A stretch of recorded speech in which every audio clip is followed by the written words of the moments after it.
पिता परमेश्वर, हमारे उद्धारकर्ता प्रभु यीशु मसीह, और हे शांतिदायक हमारे जीवन के हर एक घड़ी में, हर एक पल में हमारा साथ निभाने वाले, हमारा मार्गदर्शन करने वाले पवित्र आत्मा, हम आपका स्वागत करते हैं आज की आराधना में और आपकी उपस्थिति के लिए आपको हृदय की गहराइयों से धन्यवाद देते हैं।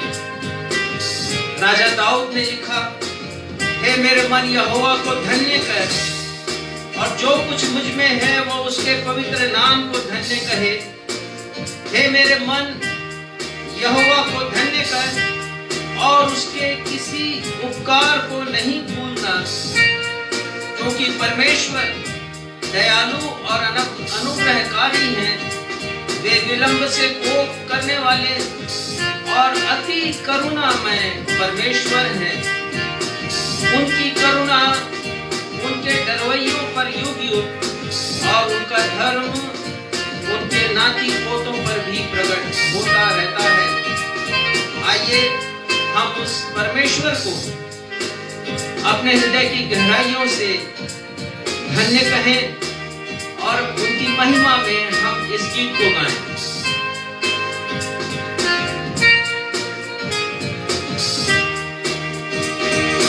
कामयाब होंगे हम यीशु जो साथ है, जीतेंगे हम हर बाजी, सिर पर जो उसका हाथ है। फिर से कामयाब होंगे हम यीशु जो साथ है, जीतेंगे हम हर बाजी, सिर पर जो उसका हाथ है।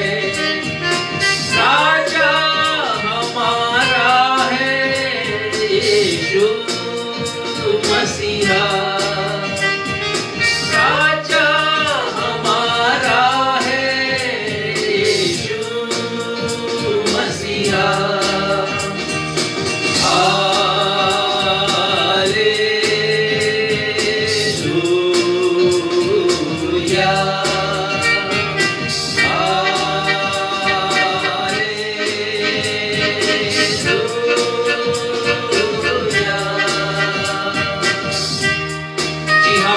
बहनों, आज जबकि पूरा विश्व, हमारा देश, हमारा प्रदेश, हमारा शहर कोरोना वायरस के गिरफ्त में है, हम परमेश्वर से विनती करते हैं कि वो हमें छुड़ा ले, वो हमें बचा ले और एक दिन हम जरूर प्रभु यीशु मसीह में कामयाब होंगे।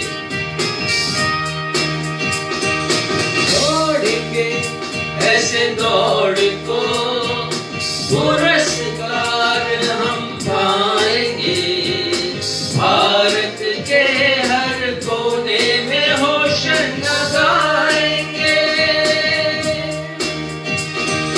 दौड़ेंगे ऐसे दौड़ को पुरस्कार हम पाएंगे, भारत के हर कोने में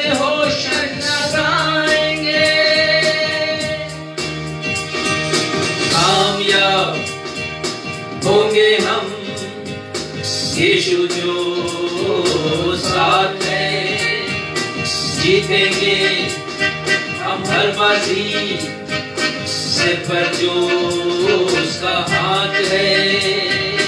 कामयाब होंगे हम यीशु जो साथ है, जीतेंगे हम हर बाजी, सर पर जो उसका हाथ है।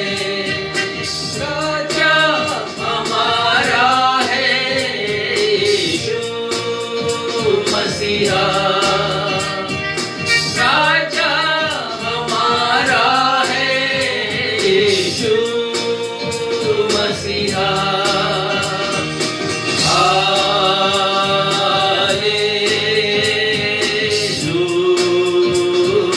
हालेलुया।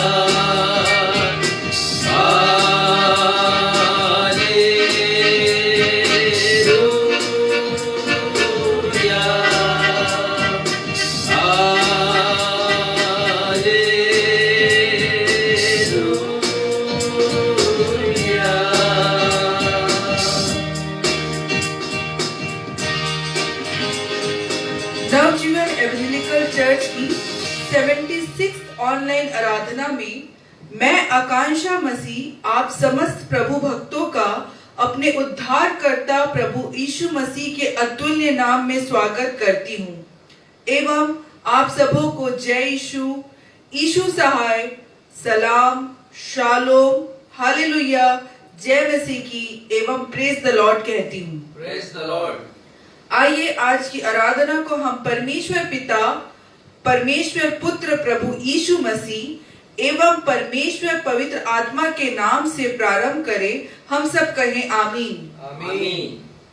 प्रिय भाइयों और बहनों, हमारे उद्धारकर्ता प्रभु यीशु मसीह ने हमारे जीवन को जो अनेक प्रकार की समस्याओं, चिंताओं और परेशानियों से ग्रसित होता है को चिंता मुक्त बनाने के लिए मत्ती रचित सुसमाचार के 6वें अध्याय में बहुमूल्य शिक्षाएं प्रदान की है।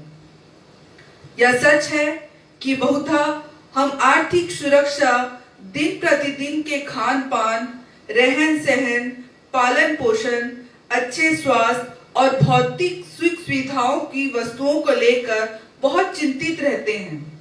कभी कभी हम इन्हीं सब बातों के कारण इतने अधिक रूप से चिंता ग्रसित हो जाते हैं कि हमारे दिन का चैन और रात की नींद कफूर की तरह आंखों से ओझल हो जाती है।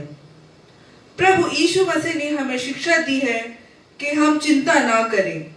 उन्होंने कहा है कि पहले हम परमेश्वर के राज्य और धर्म की खोज करें। जब हम परमेश्वर के राज्य और धर्म की खोज करेंगे तो वे सारी भौतिक वस्तुएं जिसे पाने के लिए हम दिन रात चिंतित रहते हैं, हमें परमेश्वर पिता की ओर से मिल जाएगी। लेकिन प्रियो, परमेश्वर का राज्य और धर्म क्या है जिसे खोजने के लिए प्रभु यीशु मसीह ने हमसे कहा है? दरअसल वह है क्या? आज इसी विषय पर हमारे पास्टर इंचार्ज संदेश प्रदान करेंगे, अतः कृपया संदेश को अवश्य सुनिएगा। आइए इस समय हम सब प्रभु यीशु मसीह की महिमा में एक गीत गा लेंगे और उसके शब्द हैं, देखूं तेरी महिमा, यही है मेरी आशा, रह पाऊं तेरे घर में, यही है मेरी अभिलाषा।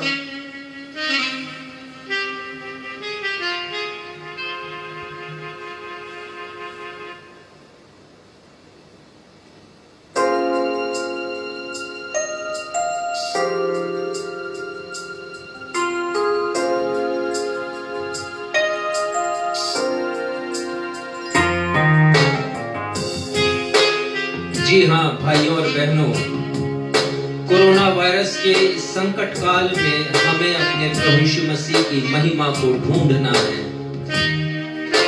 उसे देखना है और उन्हें जो भी आदर और महिमा हम दे सकते हैं, शायद अभी तक जो हमने नहीं दिया, समय है कि हम उन्हें दें, उनकी स्तुति करें, उन्हें धन्यवाद दें, क्योंकि सामर्थ और सर्वाधिकार इस पृथ्वी का और पृथ्वी पर घटित होने वाली घटनाओं पर केवल और केवल उन्हीं का है। देखूं तेरी महिमा, यही है मेरी आशा, रह पाऊं तेरे घर में, यही है मेरी अभिलाषा। आराधना तेरी हो,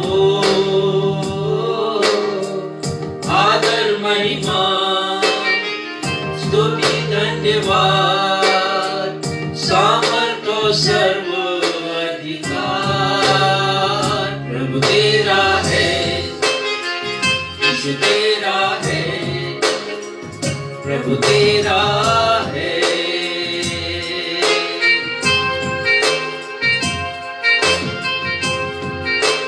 हम केवल संकट को न देखें, परंतु इस संकट के पीछे हम प्रभु यीशु मसीह की महिमा को ढूंढें, उनकी दया को, उनकी करुणा को और उनके प्रेम को देखें जो उन्होंने हमसे किया है।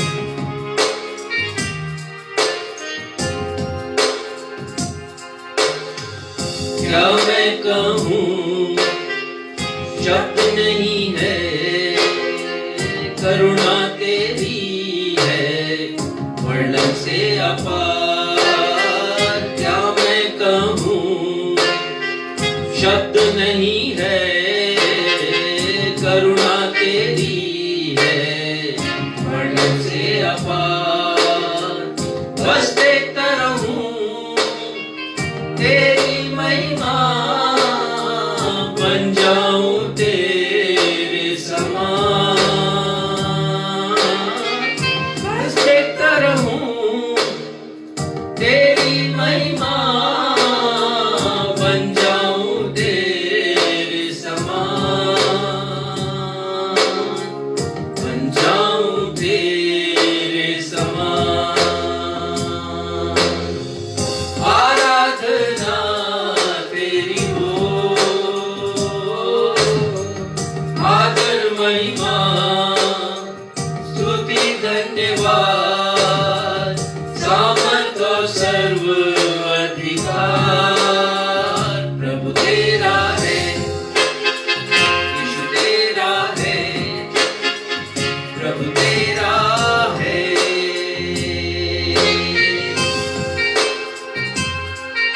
हाँ प्रभु, हम इस योग्य नहीं हैं कि हम आपके समीप आ सके, लेकिन धन्यवाद देते हैं प्रभु यीशु मसीह के। उनके रक्त से हमें शुद्धता मिलती है, पापों की क्षमा मिलती है और उनके द्वारा मिली निष्कलंकता से हम आप तक पहुंच सकते हैं।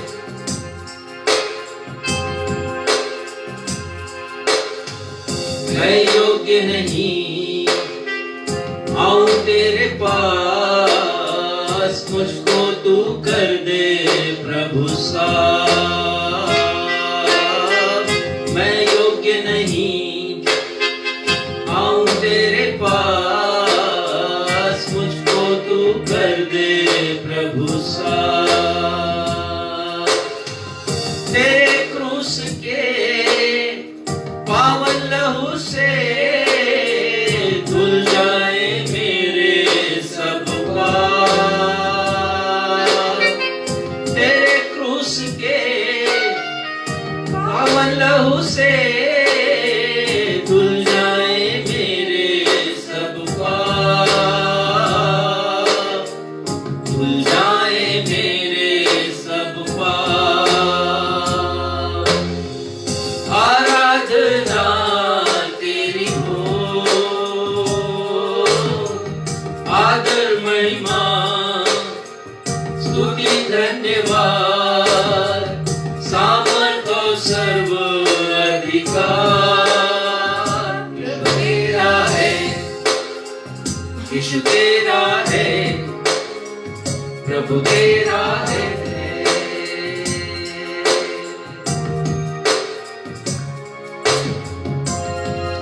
हम इसी स्थिति में रहते हुए उत्तरवादी पाठ के लिए निकाल लेंगे भजन संहिता अध्याय 47 पद 1 से लेकर 9 तक, जिसे पढ़ने में अगुवाई सक्षम मसीह करेंगे।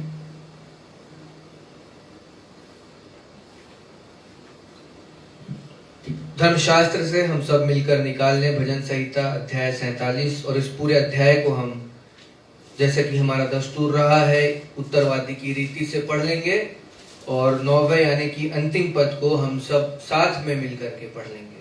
भजन संहिता 47।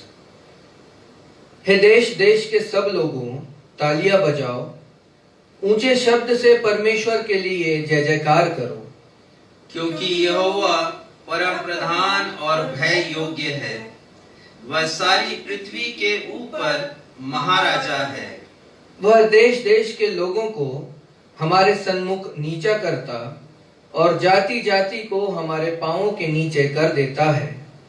वो हमारे लिए उत्तम भाग चुन लेगा, जो उसके प्रिय याकूब के घमंड का कारण है। परमेश्वर जय जयकार सहित यहोवा नरसिंगे के शब्द के साथ ऊपर गया है। परमेश्वर का भजन गाओ, भजन गाओ, हमारे महाराजा का भजन गाओ, भजन गाओ। क्योंकि परमेश्वर सारी पृथ्वी का महाराजा है, समझ बूझकर बुद्धि से भजन गाओ। परमेश्वर जाति जाति पर राज्य करता है, परमेश्वर अपने पवित्र सिंहासन पर विराजमान है। हम सब साथ में मिलकर पढ़ लेंगे। राज राज के सामंत अब्राहम के परमेश्वर की प्रजा होने के लिए इकट्ठा हुए हैं, क्योंकि पृथ्वी की ढालें परमेश्वर के वश में हैं, वह तो शिरोमणि है। यह प्रभु परमेश्वर का सत्य और जीवित वचन है। परमेश्वर पिता अपने इस वचन के पढ़े जाने, सुने जाने और समझे जाने पर हम सबों को अपनी बहुतायत की आशीष से परिपूर्ण करें। हम सब कहें आमीन, आमीन। अब हम सभी के लिए समय होगा कि पास्टर साहब से सूचनाओं को सुनेंगे। सूचनाओं के पश्चात वे हम सभी के लिए मध्यस्थता की प्रार्थना करेंगे। यदि आपके पास कोई प्रार्थना अनुरोध होता हो तो कृपया करके उसे फेसबुक के कमेंट बॉक्स में लिख दें, हम आपके लिए प्रार्थना करेंगे।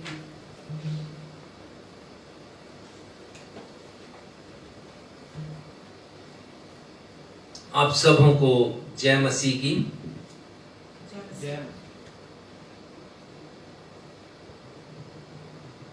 आप सब जान रहे हैं कोरोना वायरस का नया स्ट्रेन अपने प्रचंड रूप में इस पृथ्वी पर आया है। उसकी तीव्रता और विभीषिका इतनी है कि सारे रिकॉर्ड ध्वस्त हो गए हैं। भयावह स्थिति है, लोग भय में जी रहे हैं, इतने ज्यादा डरे सहमे हुए हैं, इतने ज्यादा चिंतित हैं मृत्यु को लेकर और कोरोना वायरस के द्वारा उत्पन्न बीमारी कोविड-19 को लेकर कि लोगों ने टीवी देखना बंद कर दिया, अखबार पढ़ना बंद कर दिया है। हमारा देश, हमारा प्रदेश, हमारा शहर, हमारा गांव खतरनाक रूप से संक्रमित हैं।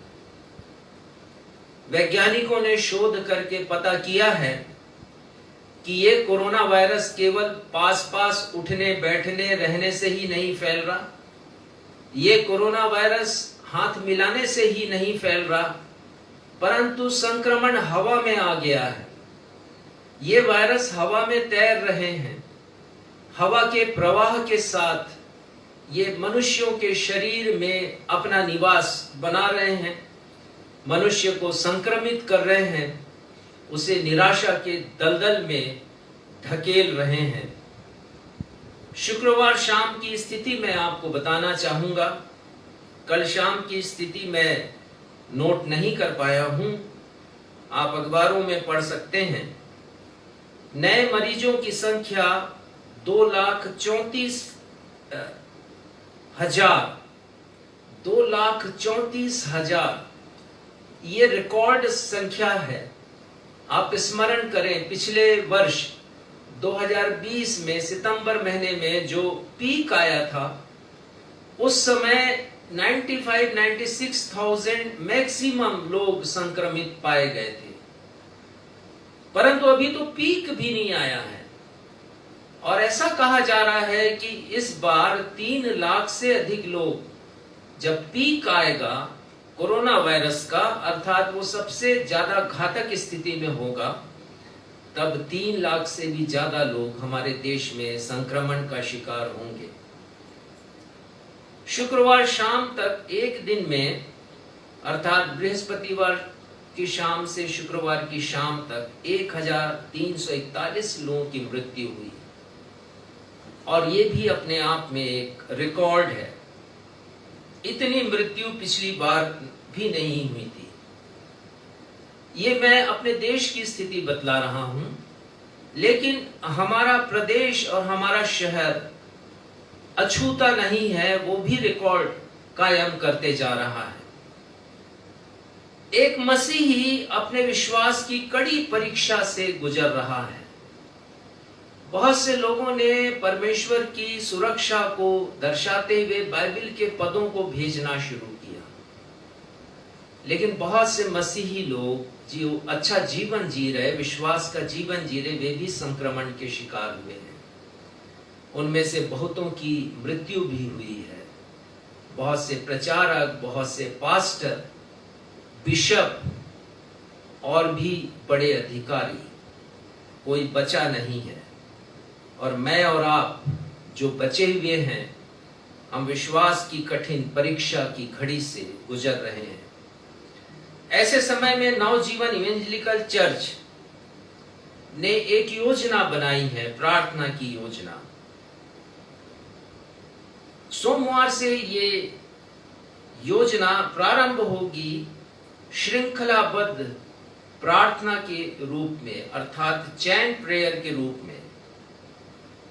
हम सुबह 5 बजे से बैठेंगे, 12 घंटे की हमारी प्रार्थना होगी। हर घंटे को 2 भागों में विभाजित किया गया है। कुल 24 लोग इसमें शामिल होंगे और हम सतत प्रार्थना करेंगे। विश्व पर आई संकट की घड़ी को दूर करने के लिए, क्योंकि हमने अभी पढ़ लिया भजन 47 में कि परमेश्वर महाराजा हैं, जाति जाति पर वो राज्य करते हैं। सारी पृथ्वी का नियंत्रण परमेश्वर के हाथ में है। हम उनसे निवेदन करेंगे।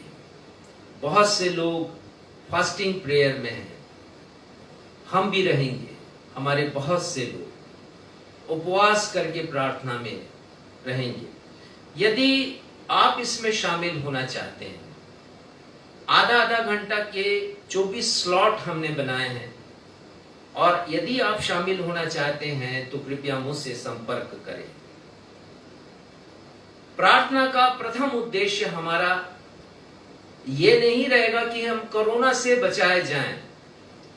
ध्यान दीजिएगा, जैसा कि बहुत से लोग प्रार्थना कर रहे हैं, हमारा पहला उद्देश्य होगा कि हम अपने अपने पापों से पश्चाताप करें, रिपेंट करें, जिसकी जरूरत है बहुत। ये कोरोना वायरस एक चुनौती के रूप में है इंसानियत के समक्ष, और चुनौती इसलिए है कि परमेश्वर शिक्षा कर देना चाहते हैं हमें, और वो कहना चाहते हैं कि हमने पाप किया है और मनुष्य को पश्चाताप की आवश्यकता है। इस संदर्भ में मैं आपके सामने एक पद रखना चाहूंगा दानियल की किताब से, दानियल 9, और उसमें वो क्या कहते हैं जरा ध्यान दीजिएगा। दानियल तब प्रार्थना कर रहे हैं जब उनकी आजादी का समय आ गया। 70 वर्ष की बंधुआई में थे वो नबूकदनेस्सर राजा की अधीनता में, और अब उनके छुटकारे का समय आया है। और वो क्या कह रहे हैं दानियल 9वें अध्याय के 3 पद में, तब मैंने अपना मुख प्रभु परमेश्वर की ओर करके गिड़गिड़ाहट के साथ प्रार्थना किया और उपवास किया, टाट पहना, राख में बैठा और वरदान मांगने लगा। किस बात का वरदान? पढ़िए 4 पद में, मैंने अपने परमेश्वर यहोवा से इस प्रकार प्रार्थना की और पाप का अंगीकार किया। ये वरदान चाहिए हमें आज, पापों की क्षमा का, कि परमेश्वर मेरे पाप को क्षमा करे। आवश्यकता नहीं कि मैं दूसरों के लिए सोचूं कि उन्हें पश्चाताप की आवश्यकता है। उन्हें चाहिए वो जाने, लेकिन मैंने जो पाप किए हैं मुझे उसके लिए पश्चाताप की आवश्यकता है। और जब हम ऐसा करेंगे तब परमेश्वर हमारी विनती को सुनेंगे, क्योंकि उन्होंने कहा है 2 इतिहास 7:14 में, यदि मेरी प्रजा के लोग जो मेरे कहलाते हैं दीन होकर प्रार्थना करें और मेरे दर्शन के खोजी हो जाएं और बुरी चाल से फिरे। ऐसा नहीं कि हम पश्चाताप कर लें और फिर से उसी जिंदगी में चले जाएं। ये नहीं होना चाहिए पश्चाताप, ऐसा पश्चाताप अधूरा पश्चाताप, पाखंड से भरा दिखावटी पश्चाताप है। परमेश्वर का वचन कहता है बुरी चाल से फिरे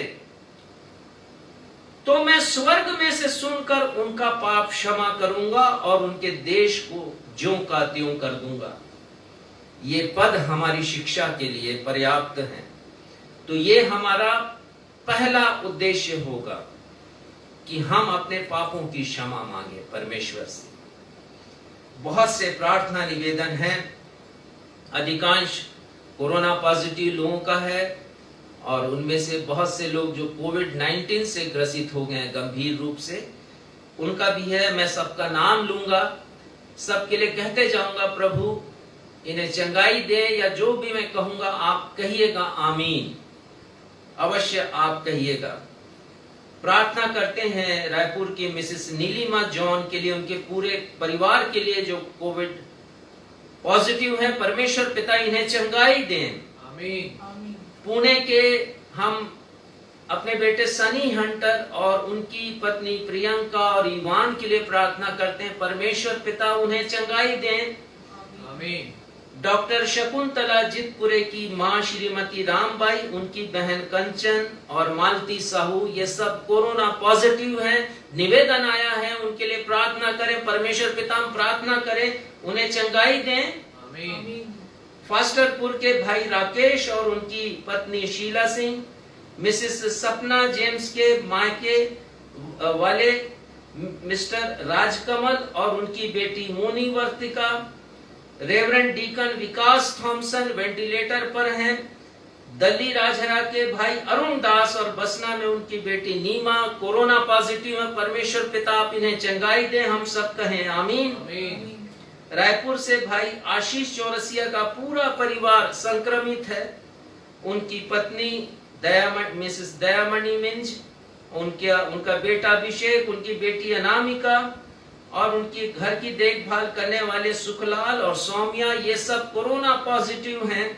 छिंदवाड़ा के भाई संदीप तिगनाथ की मम्मी, झांसी से बर्तुलमाई परिवार की सुरक्षा के लिए भाई मधु थॉमसन कोरोना पॉजिटिव हैं, प्रार्थना करें। दिल्ली के भाई फिलिप चांद के लिए, डॉक्टर एस के चरण के लिए जो कोरोना पॉजिटिव हैं और रायपुर में अपना इलाज करवा रहे हैं। श्रीमती न्यूटन लाल जो कोविड-19 से ग्रसित हैं, पिता इन सभी की चंगाई के लिए हम प्रार्थना करते हैं, हम सब कहें आमीन, आमीन। एक और सूचना, पास्टर अरोजलाल जो घर आ गए थे सोच कर की चंगाई उन्हें मिल गई, उनका स्वास्थ्य फिर खराब हुआ और उन्हें फिर से एडमिट किया गया अस्पताल में। पिता परमेश्वर हम इनकी चंगाई के लिए प्रार्थना करते हैं, हम सब कहें आमीन, आमीन। कुछ दुखद समाचार हैं, कुछ निधन हुए हैं। शोक संतप्त परिवारों में शांति के लिए हम प्रार्थना करते हैं। भाई जॉन विल्सन, अंबिकापुर के भाई के थॉमस, पास्टर फिलिप महाराणा, भाई रवि निषाद सिंह, भाई नीलम तिहारू, श्रीमती पी हीराधर, उनकी बहन Shrimati A Lal, Shri Abhishek Samuel, Shri N Benjamin, Shri Chandrakant Paul, ये सभी प्रभु के पास हमेशा के लिए बुला लिए गए। हम इनके परिवारों के लिए प्रार्थना करते हैं, परमेश्वर पिता अपनी असीम शांति परिवार के प्रत्येक सदस्यों को प्रदान करें, हम सब कहें आमीन, आमीन। मैं बता देना चाहता हूं कि इनमें से सारे लोग कोरोना के कारण नहीं उनका देहावसान हुआ है, परंतु दूसरे अन्य कारण भी रहे हैं, परंतु निधन तो हुआ है और इसलिए हम उनके परिवार के लिए शांति की प्रार्थना करते हैं। अन्य प्रार्थना अनुरोध हमारे पास इस प्रकार से हैं। श्रीमती किरण व्यवहार बालाघाट में बीमार हैं, प्रार्थना करें उनकी चंगाई के लिए। भाई सुनील भूरे मोरगांव में जो कि अर्जुनी गोंदिया में हैं, ग्राहक सेवा केंद्र चलाते हैं, विश्वासी हैं, विवाह के 5 वर्ष पूरे हुए हैं। उन्होंने निवेदन किया कि उनके लिए प्रार्थना की जाए, परमेश्वर पिता इनके लिए हम प्रार्थना करते हैं। बहन राजकुमारी शरीर में दर्द है, रोशन को ये युवा हैं और दुष्ट आत्मा के गिरफ्त में हैं, साथ ही दूसरी बीमारियां भी हैं, इनकी चंगाई की प्रार्थना हम करते हैं। संदीप पॉल के पेट में ट्यूमर है, इनकी चंगाई की प्रार्थना करते हैं। भाई दिलीप मेरी सांस की बीमारी है। मनीषा मां बनी है, उनके गोद में शिशु है लेकिन दूध आता नहीं है, बच्चे को फीड नहीं करा पा रही हैं, हम उनके लिए प्रार्थना करते हैं। तेरस बाई बार बार उन्हें बुखार आता है, उनकी चंगाई के लिए हम प्रार्थना करते हैं। पिता इन सारी विनतियों को हम अपने उद्धारकर्ता प्रभु यीशु मसीह के नाम से आपके सिंहासन के समक्ष रखते हैं। दया कीजिए, कृपा कीजिए, जिनकी जैसी आवश्यकता है, जैसी जरूरत है पिता, उनके जीवन में वैसा काम करें और अपनी महिमा को प्रकट करें। धन्यवाद के साथ इन सारे अनुरोधों को अपने उद्धारकर्ता प्रभु यीशु मसीह के नाम में आपके सिंहासन के समक्ष रखते हुए इस निवेदन को उन्हीं के ही नाम से मांग लेते हैं। सुनिए और ग्रहण कीजिए। आमीन। आमीन।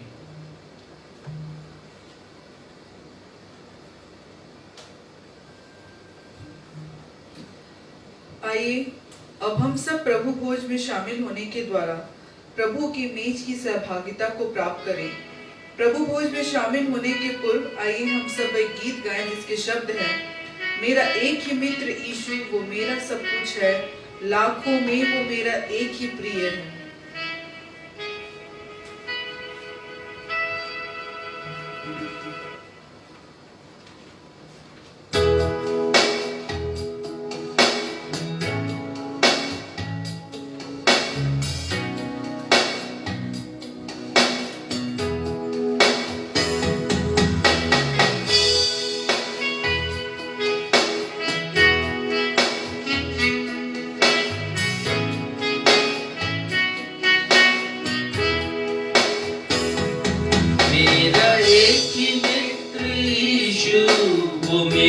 सब कुछ है, लाखों में वो मेरा एक ही प्रिय है।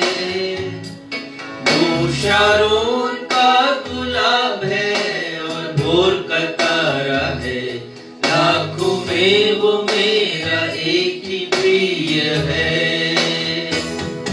उसके क्रूस से मुझको शांति और आनंद मिलता है, उसका भाव मुझको चंगा करता है। आमीन। वो शारोन का गुलाब है और भोर का तारा है, लाखों में वो मेरा एक ही प्रिय है, लाखों में वो मेरा एक ही प्रिय है।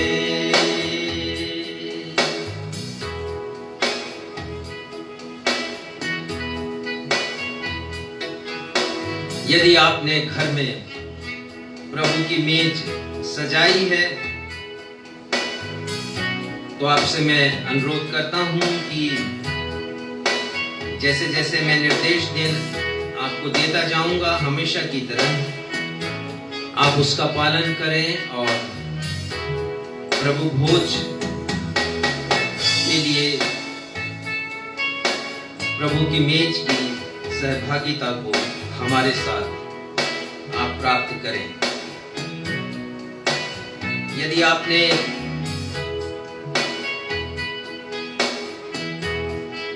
रोटी और दाखरस तैयार किया है, उसे किसी पात्र से ढका है तो उसे उठा लीजिए। हम प्रभु भोज की विधि में आगे बढ़ेंगे। हमने भी गाया, मेरा एक ही मित्र यीशु वो मेरा सब कुछ है। क्या इस मेज के पास हम जब आए हैं तो पूरे दावे के साथ कह सकते हैं कि मेरा एक ही मित्र है, वो सच्चा मित्र है, वो विश्वास योग्य मित्र है, वो धर्मी मित्र है, वो अपना बलिदान देने वाला मित्र है। क्या हम कह सकते हैं पूरे आत्मविश्वास से? और यदि नहीं तो आज हमारे लिए अवसर है। प्रभु यीशु मसीह ने कहा यूहन्ना 15 उसके 13वें पद में, इससे बड़ा प्रेम किसी का नहीं कि कोई अपने मित्रों के लिए अपना प्राण दे। ये बहुत बड़ा बलिदान है प्रभु यीशु मसीह का अपने मित्रों के लिए। अपने प्रेम को उन्होंने क्रूस पर प्रकट किया है। अपने मित्रों के लिए अपना प्राण दे। इससे पहले कि वो हमसे कुछ मांगे, उन्होंने अपना सब कुछ दिया है हमें। प्राण से बढ़ करके कोई भी चीज बहुमूल्य नहीं है। भजनकार लिखते हैं भजन संहिता 49 में 49 में, मनुष्य के प्राण की छुड़ौती भारी है। प्रभु यीशु मसीह ने उस भारी प्राण की परवाह नहीं की, भारी कीमत की परवाह नहीं की।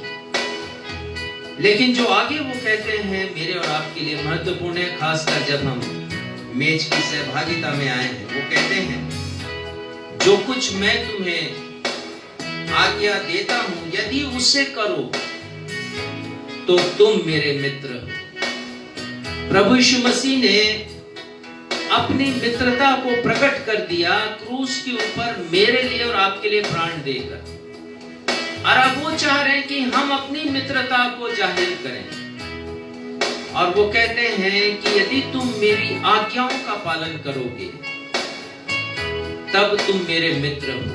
जब इस मेज के पास हम आते हैं, मेज की सहभागिता को यीशु मसीह के साथ प्राप्त करते हैं, तो हम प्रण करें, हम प्रतिज्ञा करें, हम संकल्प लें कि हाँ प्रभु मैं आपकी आज्ञाओं का पालन करूंगा।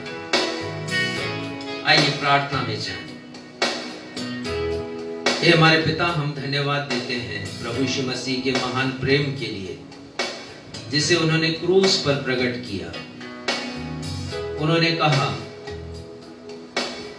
कि अपना प्राण उन्होंने अपने मित्रों के लिए दिया है। सच्चा मित्र हमारे प्रभु यीशु मसीह। प्रार्थना करते हैं जब उनके स्मरण में हम इस मेज की सहभागिता को प्राप्त करने के लिए अपने अपने स्थानों में हैं, न सिर्फ यहाँ कलीसिया में लेकिन अपने अपने घरों में भी हैं। हम संकल्प लें पिता, प्रभु यीशु मसीह ने अपने वायदे को पूरा कर दिया, प्रमाणित किया कि वो सच्चे मित्र हैं। हम भी प्रमाणित करें कि हम उनके सच्चे मित्र हैं, उनकी आज्ञाओं का पालन करें। प्रार्थना करते हैं पिता, जब हम इस मेज की सहभागिता में बढ़ते हैं, ये रोटी और इस दाखरस को हम सांसारिक खाद्य पदार्थों से अलग करते हैं। आपकी मेज की सहभागिता के लिए प्रार्थना करते हैं कि ये रोटी प्रभु यीशु मसीह की देह हो और ये दाखरस प्रभु यीशु मसीह का रक्त हो। और पिता, इस मेज की सहभागिता को प्राप्त करने के द्वारा हम प्रभु यीशु मसीह की मृत्यु को स्मरण करें। उनकी स्मृति में हम इस भोज में शामिल हैं।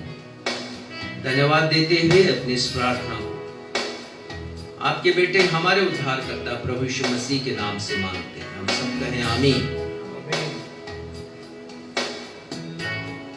मैं अनुरोध करूंगा कि यदि आपने मेज सजाई है, रोटी बनाई है, तो घर के प्रधान उस रोटी को अपने हाथों में ले ले, उसे विभक्त करें और जितने प्रभु भोज सहभागी हैं सभी के हाथों में उस रोटी को दे दें। और यदि आपने दे दिया तो आइए हम इस रोटी को ग्रहण करें।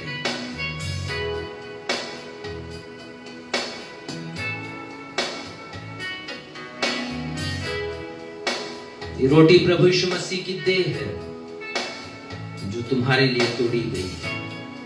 धन्यवाद के साथ इसे ग्रहण करो। उसी प्रकार हम उस प्याले को ले लें जिसमें हमने दाखरस बनाया है और पहले घर के दूसरे सदस्यों को दें, घर के प्रधान, और तत्पश्चात वे इसे स्वयं ग्रहण करें।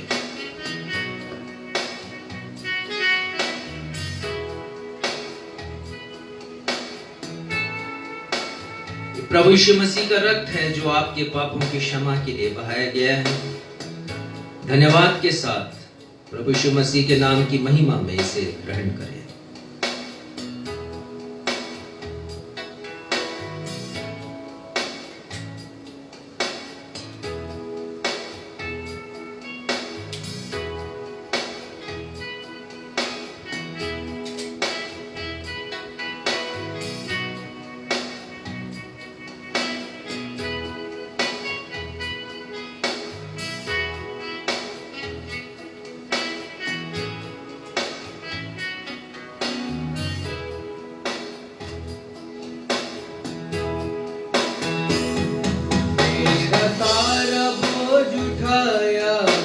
चंगा कर दिया, पाँव को मेरे स्थिर किया है।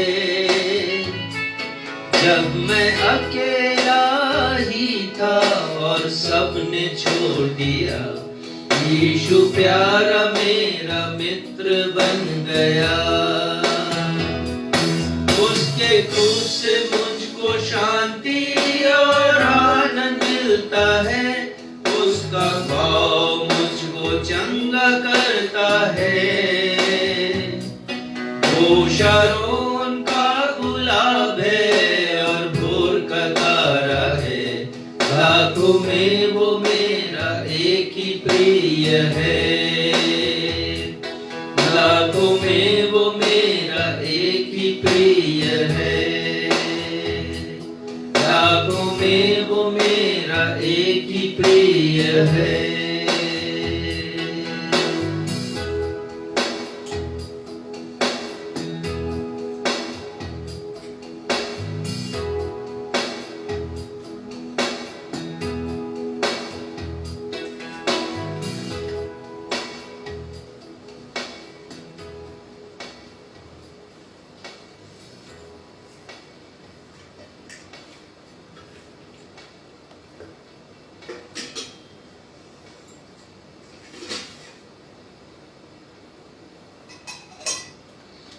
आइए हम सब मिलकर प्रभु की प्रार्थना कहें। हे हमारे पिता, आप जो स्वर्ग में हैं, आपका नाम पवित्र माना जाए, आपका राज्य आए, आपकी इच्छा जैसे स्वर्ग में पूरी होती है वैसे इस पृथ्वी पर भी पूरी हो। हमारे दिन भर की रोटी आज हमें दीजिए, और जैसे हमने अपने अपराधियों को क्षमा किया वैसे ही हमारे अपराधों को क्षमा कीजिए, और हमें परीक्षा में नहीं लाइए बल्कि बुराई से बचाइए, क्योंकि राज, पराक्रम और महिमा सदा आपके हैं। आमीन।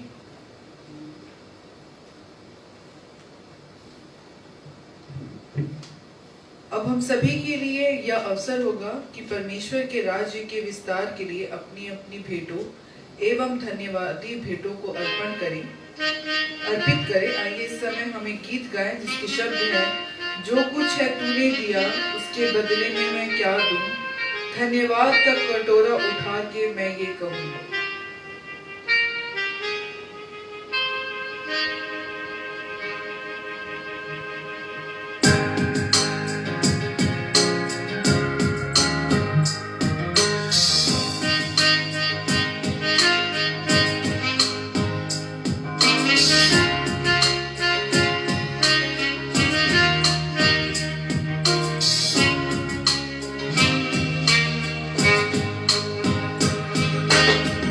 जो कुछ है तूने दिया उसके बदले मैं क्या दूं, जो कुछ है तूने किया उसके बदले मैं क्या दूं, धन्यवाद का कटोरा उठा के मैं ये कहूं, धन्यवाद का कटोरा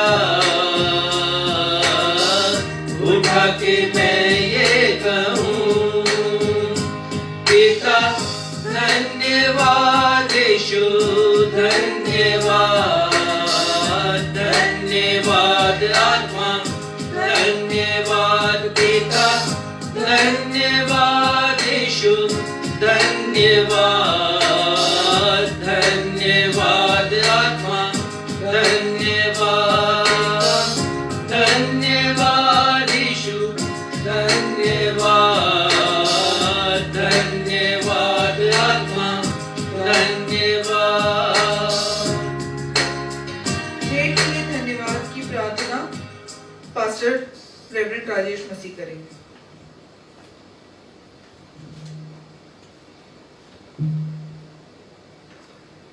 हाँ प्रभु, हम आपके पास जब आते हैं तो इसी प्रश्न को लेकर, आपने जो कुछ हमें दिया है उसके बदले हम क्या दे सकते हैं आपको? हम कुछ भी नहीं दे सकते। मनुष्य आपको कुछ भी नहीं दे सकता। अभी हमने पढ़ लिया, प्रभु यीशु मसीह ने अपना प्राण दिया हमारे लिए। हम क्या दे सकते हैं प्रभु? भजनकार लिखते हैं, पृथ्वी और जो कुछ उसमें है सब यहोवा का है, उसमें निवास करने वाले भी आपके ही हैं, हम सब। आज जब हम देखते हैं प्रभु कोरोना वायरस से पीड़ित लोगों को, कोविड-19 से ग्रसित लोगों को जो ऑक्सीजन के लिए तड़फ रहे हैं, बहुत सी जगह ऑक्सीजन की कमी है, परंतु आपने एक नायाब तोहफा हमें दिया है प्रकृति में, ऑक्सीजन का। वो भी निःशुल्क है। बहुत सी चीजें आप हमें देते हैं जिसकी गणना हम कभी करते नहीं, वो सारी मुफ्त में है। यहाँ तक कि उद्धार भी हमारे लिए मुफ्त में है। हम क्या दे सकते हैं आपको? भजनकार कहते हैं कि मैं धन्यवाद दूंगा परमेश्वर, अपने हाथ उठाकर भरी सभा में सभी के समक्ष धन्यवाद का कटोरा मैं उठाऊंगा, धन्यवाद से भरा प्याला। और पिता, आप टूटे और पिसे मन को तुच्छ नहीं जानते हैं। उसकी धन्यवाद की भेंट को ग्रहण करते हैं, तो हमारी भी धन्यवाद की भेंट को ग्रहण करें। प्रार्थना करते हैं जो कुछ हमने दिया है या जो कुछ हमारे प्रिय लोग, प्रभु भक्त लोग अपने अपने घरों पर हैं और उन्होंने भेंटें जो अर्पित की हैं, उन सारी भेंटों का उपयोग हमारे उद्धारकर्ता प्रभु यीशु मसीह के महिमा के लिए खर्च किया जा सके। हर एक हाथों को आशीषित करें प्रभु, उदार बनाए, न सिर्फ हाथ को खोले परंतु हृदय को भी खोल सके। हम आपकी महिमा करते हैं, आराधना करते हैं और इस प्रार्थना को हमें सब कुछ देने वाले प्रभु यीशु के नाम से मांगते हैं। सुनिए और ग्रहण कीजिए। आमीन। आमीन।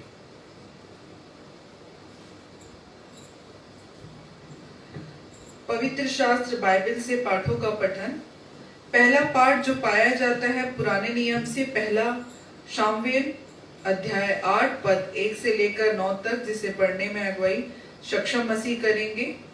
दूसरा पाठ जो नए नियम से है प्रेरितों अध्याय 28 पद 23 से लेकर 31 तक, जिसे पढ़ने में अगुवाई मैं करूंगी। एक बार फिर से हम सब के लिए अवसर है कि पुनः हम अपने धर्मशास्त्रों को खोल लें और शास्त्रों से पाठों का पठन करें। इसके लिए प्रथम पाठ के लिए हम निकाल लें पुराने नियम से पहला शामुएल उसका 8वां अध्याय पद 1 से 9 तक। पहला शामुएल अध्याय 8 पद 1 से 9 तक। जब शामुएल बूढ़ा हुआ तब उसने अपने पुत्रों को इस्राएलियों पर न्यायी ठहराया। उसके जेठे पुत्र का नाम योएल और दूसरे का नाम अब्बियह था। ये बेरशेबा में न्याय करते थे, परंतु उसके पुत्र उसकी राह पर न चले, अर्थात लालच में आकर घूस लेते और न्याय बिगाड़ते थे। तब सब इस्राएली वृद्ध इकट्ठा होकर रामा में शामुएल के पास जाकर उससे कहने लगे, सुन, तू तो अब बूढ़ा हो गया और तेरे पुत्र तेरी राह पर नहीं चलते। अब हम पर न्याय करने के लिए सब जातियों की रीति के अनुसार हमारे लिए एक राजा नियुक्त कर दे। परंतु जो बात उन्होंने कही, हम पर न्याय करने के लिए हमारे ऊपर राजा नियुक्त कर दे, यह बात शामुएल को बुरी लगी और शामुएल ने यहोवा से प्रार्थना की। और यहोवा ने शामुएल से कहा, वे लोग जो कुछ तुझसे कहें उसे मान ले, क्योंकि उन्होंने तुझको नहीं परंतु मुझी को निकम्मा जाना है कि मैं उनका राजा न रहूं।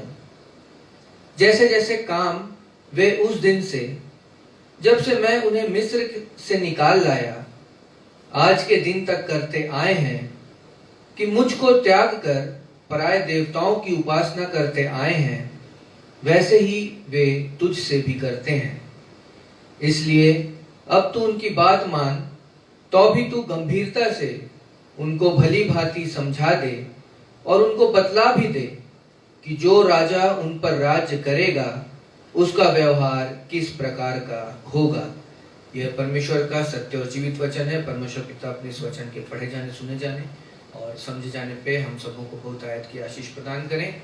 हम सब कहें आमीन। आमीन।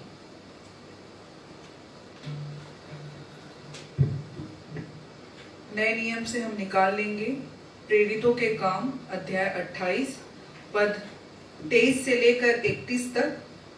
तब उन्होंने उसके लिए एक दिन ठहराया और बहुत से लोग उसके यहाँ इकट्ठा हुए, और वह परमेश्वर के राज्य की गवाही देता हुआ और मूसा की व्यवस्था और भविष्यवक्ताओं की पुस्तकों से यीशु के विषय में समझा समझा कर भोर से सांझ तक वर्णन करता रहा। तब कुछ ने उन बातों को मान लिया और कुछ ने विश्वास ना किया। जब वे आपस में एक मत ना हुए, तो पौलुस की इस बात के कहने पर चले गए, पवित्र आत्मा ने यशायाह भविष्यवक्ता के द्वारा तुम्हारे बाप दादाओं से ठीक ही कहा, जाकर इन लोगों से कह कि सुनते तो रहोगे परंतु ना समझोगे, और देखते तो रहोगे परंतु ना बूझोगे, क्योंकि इन लोगों का मन मोटा और उनके कान भारी हो गए हैं, और उन्होंने अपनी आंखें बंद की है, ऐसा न हो कि वे कभी आंखों से देखें और कानों से सुने और मन से समझे और फिरे और मैं उन्हें चंगा करूं। अतः तुम जानो कि परमेश्वर के इस उद्धार की कथा अन्य जातियों के पास भेजी गई है और वे सुनेंगी। जब उसने यह कहा तो यहूदी आपस में बहुत विवाद करने लगे और वहां से चले गए। वह पूरे 2 वर्ष अपने भाड़े के घर में रहा और जो उसके पास आते थे उन सब से मिलता रहा, और बिना रोक टोक बहुत निडर होकर परमेश्वर के राज्य का प्रचार करता और प्रभु यीशु मसीह की बातें सिखाता रहा। परमेश्वर अपने पढ़े हुए वचन पर आशीष दे। हम सब कहें आमीन। आमीन। सुसमाचार पाठ के लिए हम निकाल लेंगे मत्ती रचित सुसमाचार अध्याय 13 पद 24 से लेकर 30 तक और उसके बाद 36 से लेकर 43 तक। इसे पढ़ने में अगुवाई रेवरेंड राजेश मसीह करें।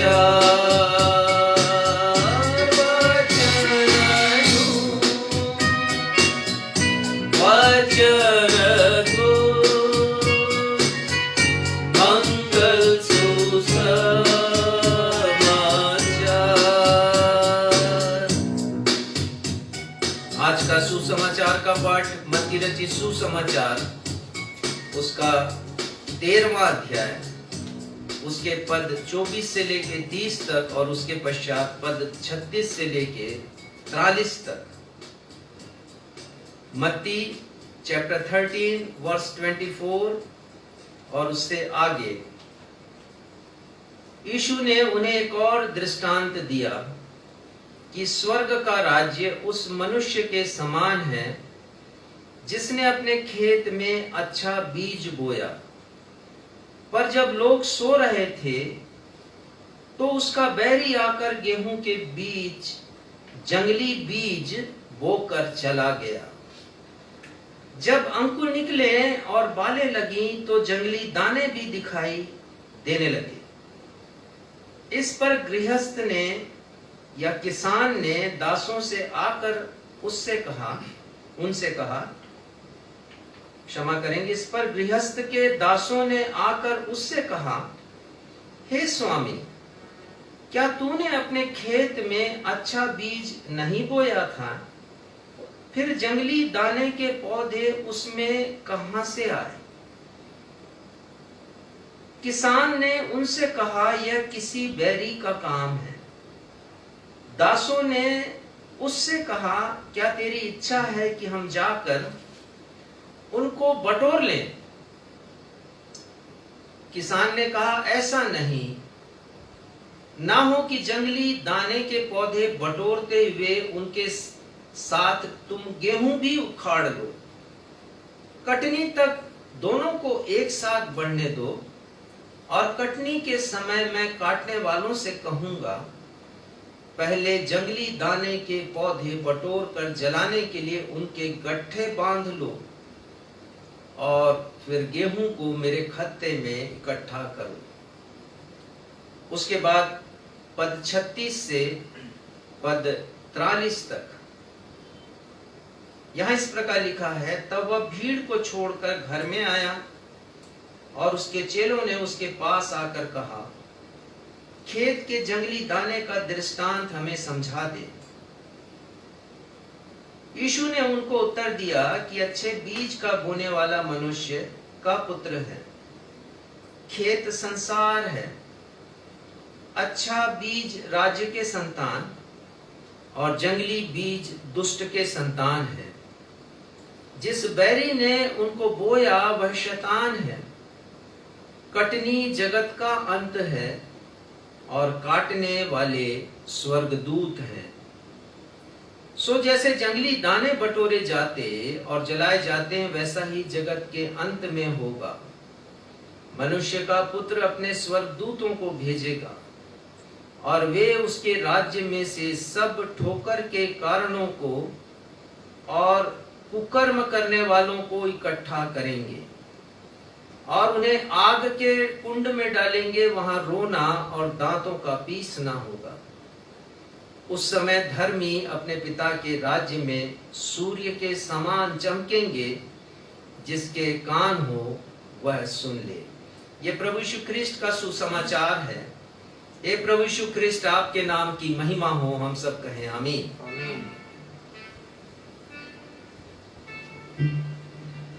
अब हम सब के लिए अवसर होगा कि अपने पास्टर इंचार्ज से संदेश सुनकर सप्ताह भर के लिए आत्मिक ऊर्जा प्राप्त करें। संदेश का विषय है परमेश्वर का राज्य, द किंगडम ऑफ गॉड। परंतु इसके पहले कि हम संदेश सुने, आइए हम सब मिलकर वह लोकप्रिय गीत गाएं जिसके शब्द है, तेरे सिवा जग में मसीहा कोई नहीं है हमारा, कोई नहीं है सहारा।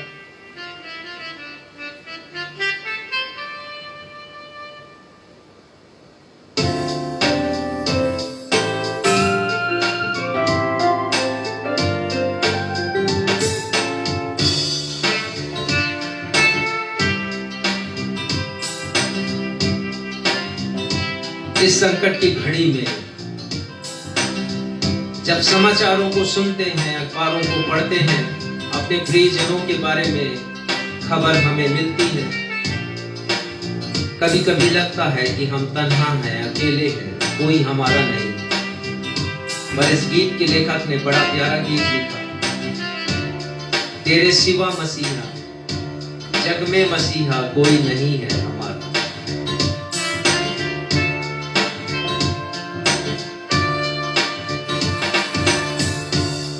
तेरे सिवा जग में मसीहा कोई नहीं है हमारा, कोई नहीं है सहारा तेरे सिवा। जग में मसीहा कोई नहीं है हमारा, कोई नहीं है सहारा, कोई नहीं है सहारा।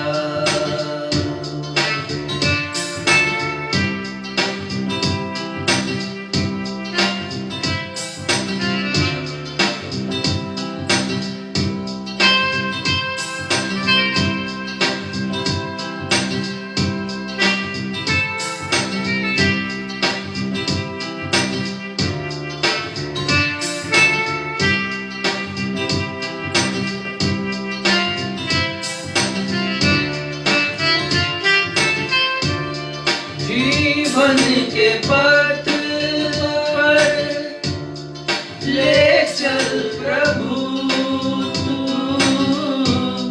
तेरी राहों पर चलना सिखा दे। जीवन के पथ पर ले चल प्रभु तू, तेरी राहों पर चलना सिखा दे, चलना सिखा दे, चलना सिखा दे तेरे सिवा। जग में मसीहा कोई नहीं है हमारा, कोई नहीं है सहारा।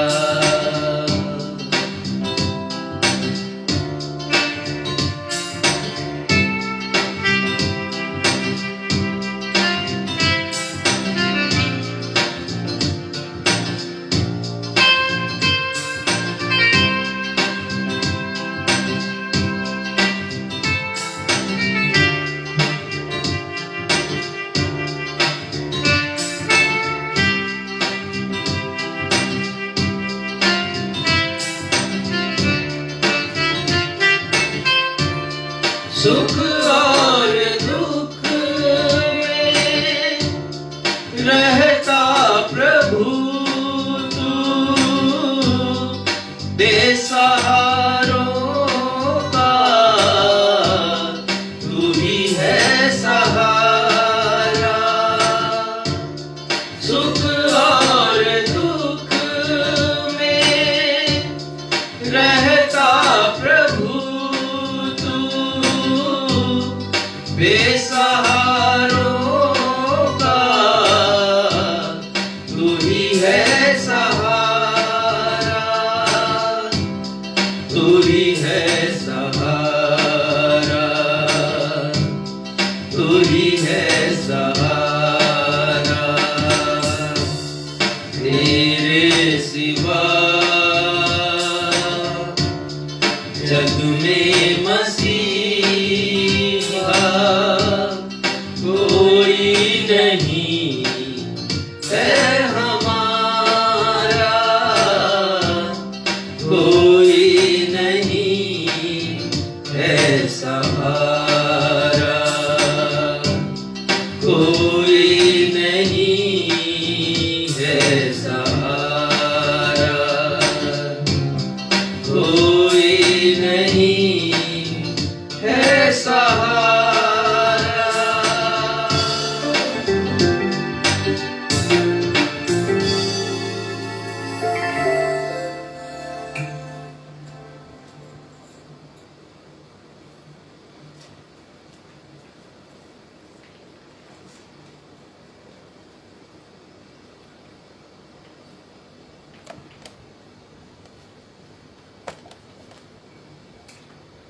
जब भी मैं मत्ती 6:33 इस मशहूर पद को पढ़ता था तो दो प्रश्न मेरे जहन में हमेशा उठा करते थे। पहले पद को देख लेते हैं, फिर मैं प्रश्नों पर चर्चा करूंगा। प्रभु यीशु मसीह ने कहा मत्ती 6:33 में, इसलिए पहले तुम उसके राज्य और धर्म की खोज करो तो ये सब वस्तुएं तुम्हें मिल जाएंगी। दो प्रश्न मेरे, परमेश्वर का राज्य क्या है, परमेश्वर का धर्म, ये दूसरा प्रश्न, ये क्या है? ये क्या है जिसकी खोज करने प्रभु यीशु मसीह ने हम सब से कहा है? और उनका वादा है इसमें कि यदि हम पहले इसे खोजेंगे तो सारी वस्तुएं जिनके पीछे इंसान का जुनून है, जो इंसान के अरमान हैं, वो सारी वस्तुएं उसे मिल जाएंगी, जिसकी चर्चा हम बाद में करेंगे। बहुत कम प्रचारित विषय है ये, परमेश्वर के धर्म को खोजना, परमेश्वर के राज्य को खोजना। पहले हम विचार करेंगे परमेश्वर के धर्म के बारे में, और जब परमेश्वर के धर्म के बारे में विचार करेंगे तो परमेश्वर की धार्मिकता के विषय भी हम चर्चा करेंगे। परमेश्वर का धर्म है क्या? बाइबल क्या कहती है परमेश्वर के धर्म के बारे में? बहुत सी बातें हैं, मैं केवल कुछ पर ही आपका ध्यान आकर्षित करूंगा। बाइबल कहती है कि परमेश्वर सृजन करता है। सृजन करना परमेश्वर का धर्म है। परमेश्वर अपनी सामर्थ्य से कंस्ट्रक्ट करते हैं। परमेश्वर अपनी सामर्थ्य से निर्माण करते हैं। ये परमेश्वर का धर्म है। परमेश्वर डिस्ट्रक्टिव नहीं है, परमेश्वर रचनात्मक है, वो विनाश करता नहीं है। शैतान विनाश करता है, ये उसका धर्म है, लेकिन परमेश्वर का धर्म सृजन करने का है। वो सृजन करता है। जो कुछ निर्माण किया है परमेश्वर ने, वो मनुष्य के लिए जीवन उपयोगी है। कोई भी ऐसी सृष्टि उन्होंने नहीं की जो मनुष्य के जीवन के लिए अनुपयोगी हो। उन्होंने कहा, निर्माण करते गए और कहा अच्छा है, अच्छा है, अच्छा है। मनुष्य के लिए अच्छा है, मनुष्य के लिए उपयोगी है। भजन संहिता 19 का पहला पद कहता है, आकाश परमेश्वर की महिमा का वर्णन कर रहा है और आकाश मंडल उसकी हस्तकला को प्रकट कर रहा है। बहुत गहरा रहस्य छुपा हुआ है इस पद में और आगे के पद में। दिन से दिन बातें करता, रात को रात ज्ञान सिखाती है। ना कोई बोली है, ना कोई भाषा है, ये परमेश्वर की सृष्टि है। पृथ्वी अपनी धुरी पर घूमती है, लेकिन वो निःशब्द है। आप अपने घर में यदि मिक्सी चला लेते हैं तो आपकी आवाज दूसरे को सुनाई नहीं देगी। घर घर घर घर आवाज आती है। हमारे घर के पास अभी फ्लाईओवर का निर्माण हो रहा है, बड़ी बड़ी मशीनें उसमें लगी हुई हैं और हमारी तंद्रा टूट जाती है आवाज से। लेकिन सोचिए कि ये पृथ्वी घूम रही है अपने अक्ष पर, एक्सिस पर, लेकिन कोई शोर नहीं है। ये है सृजन परमेश्वर का। रचनात्मक है वो, प्रकृति पर नियंत्रण है उनका। आकाश मंडल उनकी हस्तकला को प्रकट कर रहा है। ना सिर्फ नियंत्रण है लेकिन प्रबंधन भी हम देखते हैं। ये सब परमेश्वर का धर्म है। सृष्टि पर नियंत्रण, सृष्टि का निर्माण, सृष्टि का प्रबंधन, मैनेजमेंट, ये परमेश्वर का धर्म है। बहुत से लॉज हैं जिसके बारे में वैज्ञानिकों ने पता किया है, जो हमारी पृथ्वी के ऊपर और ना सिर्फ पृथ्वी परंतु सृष्टि पर भी वो नियम लागू होते हैं। न्यूटन ने लॉ ऑफ ग्रेविटी बनाई। हम लॉ ऑफ मोशन के बारे में पढ़ते हैं, गुरुत्वाकर्षण नियम, गति के नियम, लॉ ऑफ मोशन, और हम पढ़ते हैं एनर्जी कंजर्वेशन के बारे में, न्यूटन के 3 नियमों के बारे में। ये सब नियम ये साबित करते हैं कि परमेश्वर व्यवस्था का पालन करने वाला परमेश्वर है। एक व्यवस्था हम देखते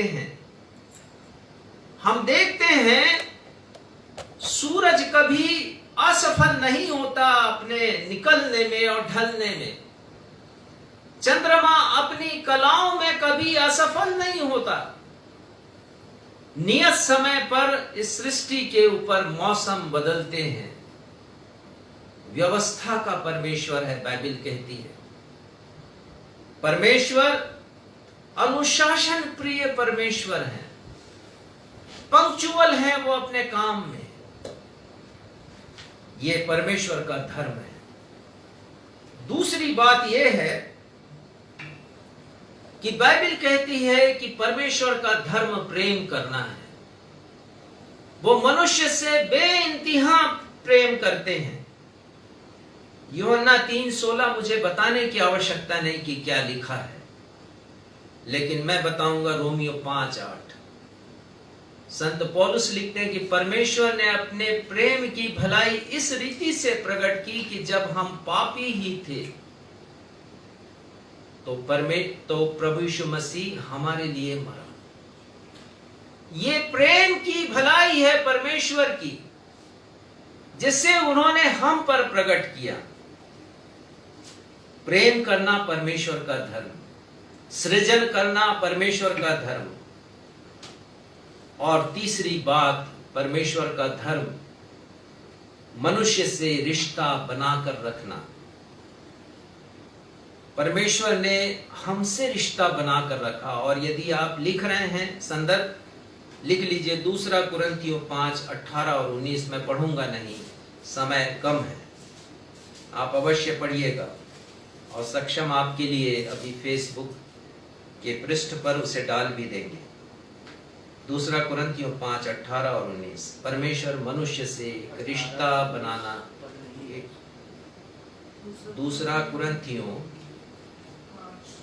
मैं बता 5 हाँ है 5:18-19।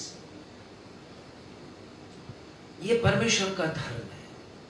जो परमेश्वर सृजन करता है, जो परमेश्वर मनुष्यों से बेइंतहा प्रेम करते हैं, वो हमसे रिश्ता भी बनाने को आतुर होते हैं। चौथा, परमेश्वर चाहते हैं कि सब मनुष्यों का उद्धार हो। केवल बात यहीं तक नहीं है, परमेश्वर चाहते हैं कि उद्धार हो जाए। मतलब परमेश्वर चाहते हैं कि कोई दंड नहीं पाए। उद्धार यानी दंड से मुक्ति। जो इसलिए अब जो कोई मसीह यीशु पर में है, उन पर दंड की आज्ञा नहीं। रोमियो 8:1। सब मनुष्यों का उद्धार हो, संत पौलुस कहते हैं 2 तीमुथियुस 2 पद। और ना सिर्फ उद्धार हो, लेकिन सब मनुष्य जाने सत्य परमेश्वर। कौन है सत्य परमेश्वर?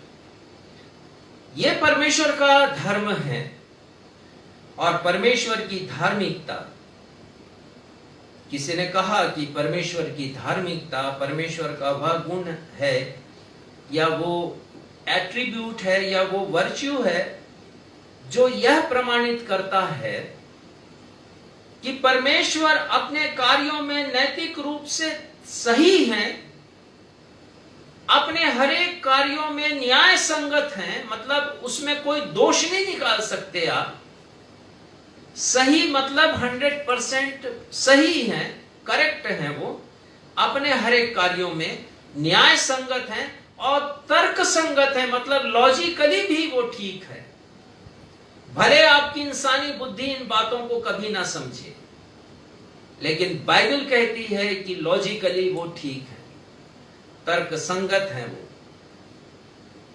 दूसरी बात, परमेश्वर की धार्मिकता के संबंध में, परमेश्वर अपने धर्म का पालन करने के लिए जो 4 बातें मैंने आपको बताई हैं, परमेश्वर का धर्म क्या है, इन बातों के, और इसके अलावा और भी बातें हैं जो मैंने नहीं बताई समय के कमी के कारण, अपने धर्म का पालन पूरी सच्चाई के साथ करते हैं, पूरी ईमानदारी के साथ करते हैं, पूरी निष्ठा के साथ करते हैं। ये परमेश्वर की धार्मिकता है, एट्रीब्यूट है ये परमेश्वर का, ये गुण है परमेश्वर का। और तीसरी बात, बाइबल कहती है कि परमेश्वर विश्वास योग्य है और धर्मी है।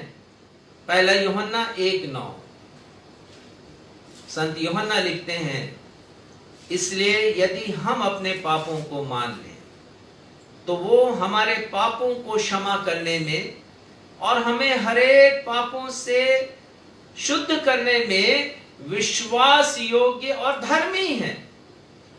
बाइबल का परमेश्वर विश्वास योग्य है, बाइबल का परमेश्वर धर्मी परमेश्वर है, ईमानदार परमेश्वर है, निष्ठावान परमेश्वर है। बाइबल का परमेश्वर सच्चा परमेश्वर है। ये 5वीं बात, सच्चा परमेश्वर। बहुत से उल्लेख हैं इसके परमेश्वर की सच्चाई के विषय में। पहला कुरिन्थी 1:9 आप लिख लीजिए, जहां पर संत पौलुस लिखते हैं कि परमेश्वर जिसने हमें प्रभु यीशु मसीह की संगति में बुलाया है सच्चा है, परमेश्वर सच्चे हैं।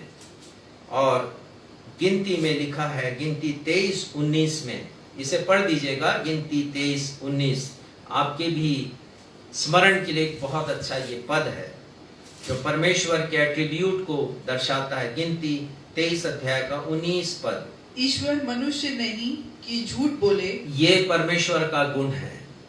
हम तो बात बात पर झूठ बोल देते हैं। लिखा है कि परमेश्वर मनुष्य नहीं कि वो झूठ बोले, और ना वह आदमी है कि अपनी इच्छा बदले, और न ही अपनी इच्छा को परिवर्तित करते हैं, जैसे हम अपनी इच्छा बदल देते हैं, बार बार बदल देते हैं। यहां तो ब्याह होता है, विवाह होते हैं, प्रतिज्ञा होती हैं बड़ी निष्ठा के साथ, ईमानदारी के साथ, और कुछ ही दिनों में हम उसे बदल देते हैं। ना वो ऐसा आदमी है जो अपनी इच्छा बदले। और उसके बाद, क्या जो कुछ उसने कहा उसे ना करे, क्या वह वचन देकर उसे पूरा ना करे। हाँ, वचन देकर पूरा करने वाले परमेश्वर। और संत पौलुस लिखते हैं रोमियो की किताब में कि उसकी प्रतिज्ञाएं हाँ और आमीन में है। इतना सच्चा परमेश्वर, जो कह दिया उसे वो पूरा करते हैं। मनुष्य नहीं है जो झूठ बोले या अपनी इच्छा को परिवर्तित करे। परमेश्वर के धर्म और धार्मिकता को पूर्ण रीति से समझने के लिए हमें मनुष्य के धर्म और धार्मिकता को समझना जरूरी है। मैंने समझा कि जब तक हम परमेश्वर के मनुष्यों के धर्म को और उसकी धार्मिकता को नहीं समझेंगे, परमेश्वर के धर्म और उसकी धार्मिकता को भी हम कभी भी नहीं समझ पाएंगे। तो आइए देखें मनुष्य का धर्म बाइबल के अनुसार क्या है।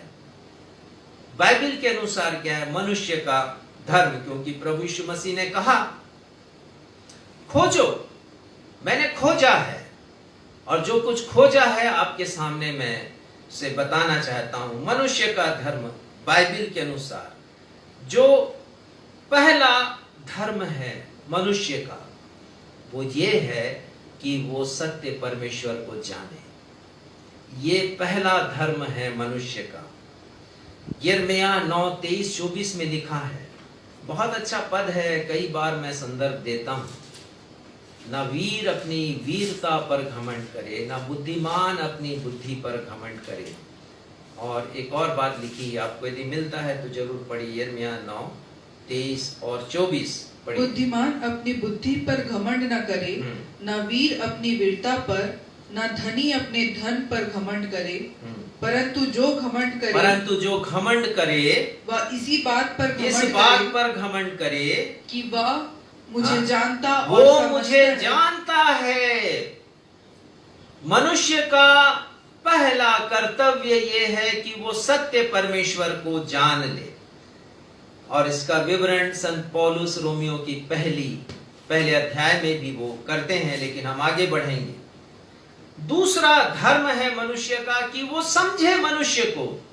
यिर्मयाह कहते हैं 24 पद में कि उसे जाने और उसे समझे, पर संत पौलुस इफिसियों की किताब में बहुत अच्छी तरह उसका उल्लेख करते हैं परमेश्वर को समझने के बारे में, परमेश्वर को समझने के बारे में, उनके प्रेम को समझने के बारे में। इफिसियों 3:17, 18, 19 ये आप लिख लीजिए, अवश्य इसे आप पढ़िएगा। पहला धर्म परमेश्वर को, सत्य परमेश्वर को जानना। दूसरा सत्य परमेश्वर को समझना है। ये नहीं कि केवल नाम के ही हम आराधक बन जाएं, हम समझें तो सही ये परमेश्वर है कैसे। तीसरा धर्म है मनुष्य का परमेश्वर पर विश्वास करना, परमेश्वर पर विश्वास करना। रोमियो 4 उसका 5वां और 6वां पद आप लोग अवश्य इसे पढ़िएगा। चौथा धर्म है मनुष्य का कि परमेश्वर से रिश्ता बनाकर रखना। जैसे परमेश्वर का धर्म है मनुष्य के पास आकर मनुष्य से रिश्ता बनाना, वैसे ही मानव का धर्म है कि वो परमेश्वर से रिश्ता बनाकर रखे।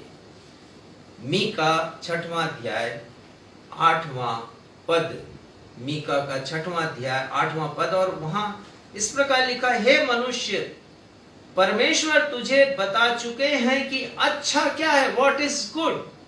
परमेश्वर ने पहले ही बताया है इस बात को, और परमेश्वर तुझसे इसे छोड़ और क्या चाहता है कि तू न्याय से प्रीति करे, कृपा से प्रीति रखे और अपने परमेश्वर के साथ नम्रता से चले,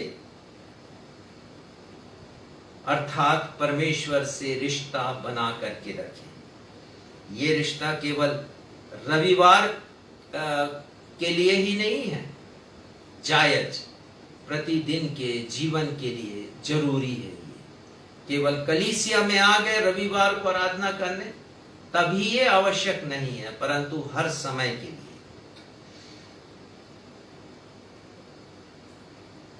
लेकिन इसी मनुष्य का सांसारिक धर्म भी है।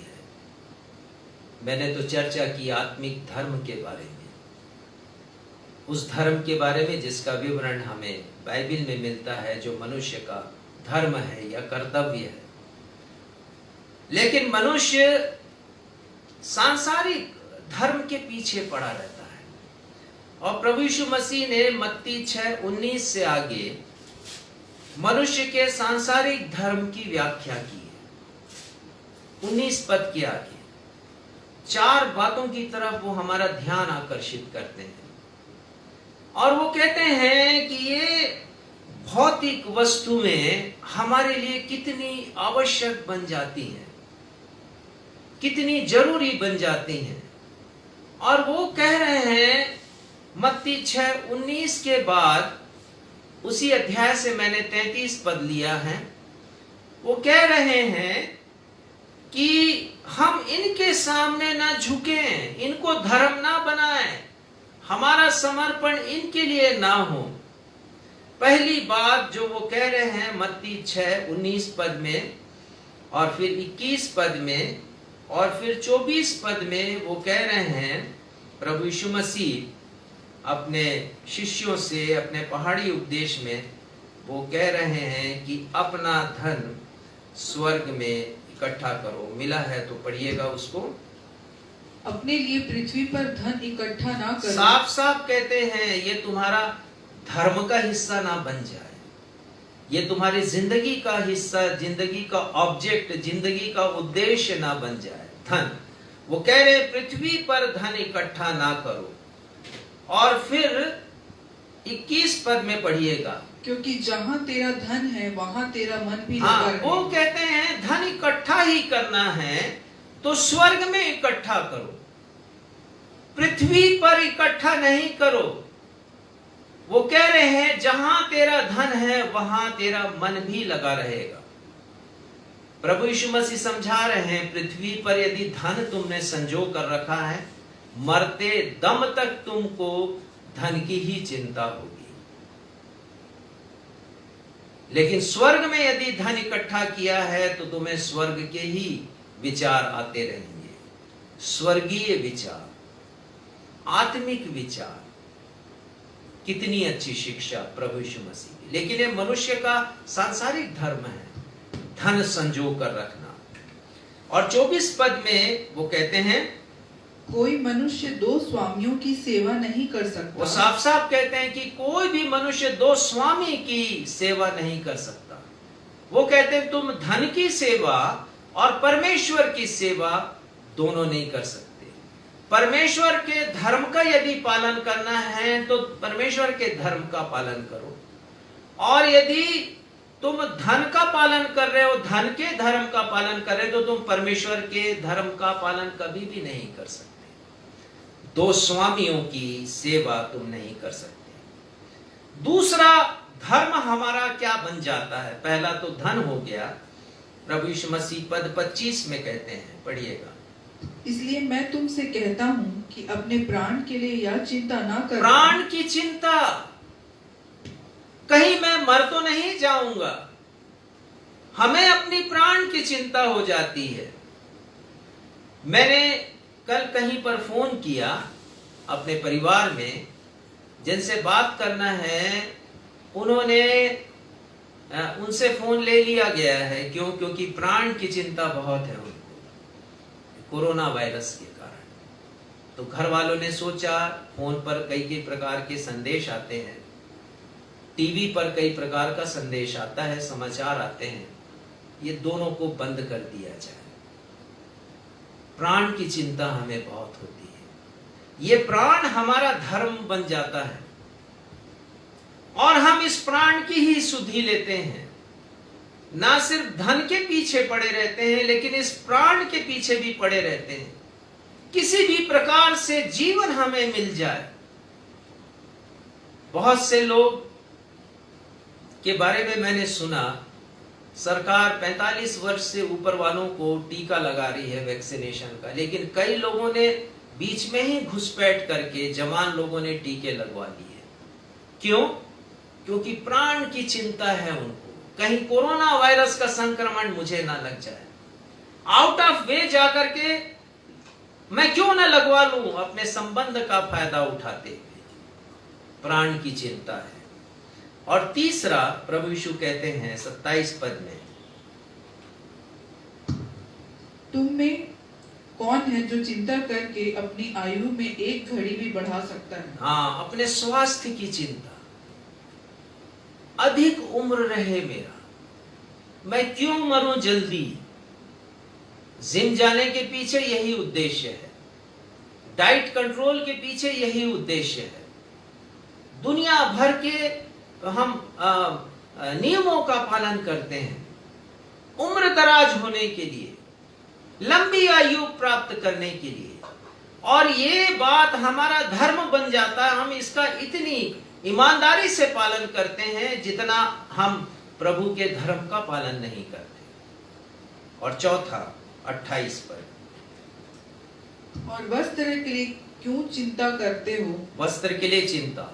और उसके बाद फिर आगे पढ़ेंगे 31 पद तक तो आएगा भोजन की चिंता, अपने रहने की चिंता, जिसे मैं कहता हूं रोटी कपड़ा मकान की चिंता, भौतिक आवश्यकताओं की चिंता। ये हमारे धर्म बन जाते हैं। और जिस परमेश्वर के धर्म को हमें खोजना है, जिस मनुष्य के धर्म को बाइबल के अनुसार अपने में संजो कर रखना, उसे हम छोड़ देते हैं। और इसीलिए प्रभु यीशु मसीह ने कहा कि इन्हें खोजो, इन्हें खोजो। मनुष्य की धार्मिकता, धर्म तो देख लिया हमने, मनुष्य की धार्मिकता देखेंगे हम।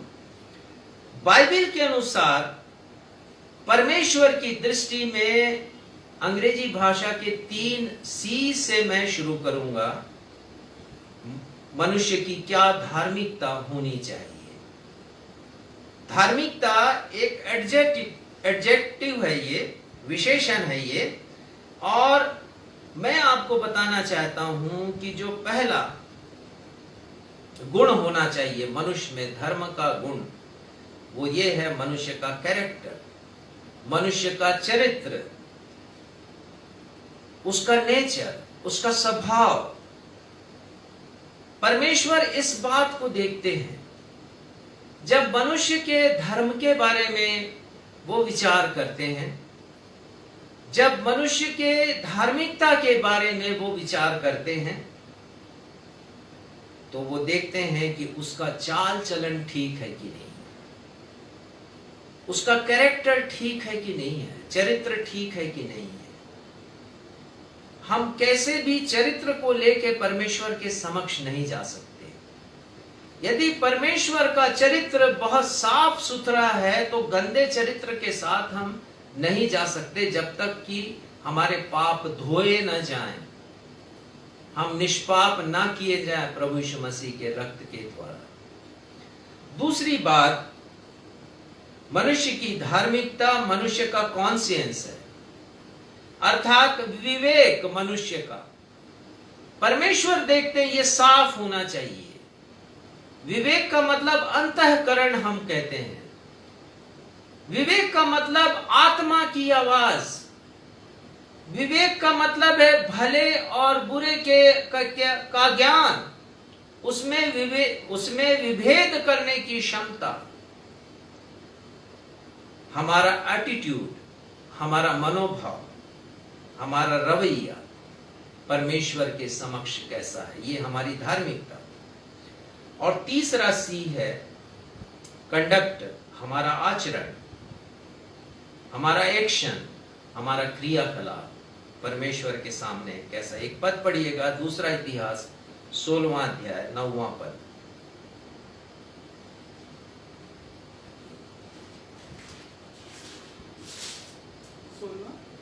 नौ। देख, यहोवा की दृष्टि सारी पृथ्वी पर इसलिए फिरती रहती है, ध्यान दीजिएगा, कि जिनका मन परमेश्वर की दृष्टि स्वर्ग से सारी पृथ्वी पर इसलिए फिरती है कि जिनका मन उसकी ओर निष्कपट रहता है। ये तीनों बातें हैं, कैरेक्टर, कॉन्शियंस और कंडक्ट। यदि ये निष्कपट हो, आगे उनकी सहायता में वह अपनी सामर्थ्य दिखाए। उनकी सहायता में परमेश्वर अपनी सामर्थ्य का प्रगटीकरण करते हैं, और ये मनुष्य की धार्मिकता होनी चाहिए। लेकिन आजकल कलीसियाओं में परमेश्वर की निगाह से अधिक यह देखा जाता है कि कलीसिया के संविधान के अनुसार मनुष्य का चाल चलन, उसका कैरेक्टर, उसका कंडक्ट ठीक है कि नहीं है। चर्च के संविधान के अनुसार, चर्च के संविधान की दृष्टि में मनुष्य ठीक है कि नहीं, चर्च का सदस्य ठीक है कि नहीं। और मनुष्य को मुख्य धाराओं की कलीसियाओं में 2 स्टैंडिंग दी जाती है, एक है गुड स्टैंडिंग और एक है बैड स्टैंडिंग।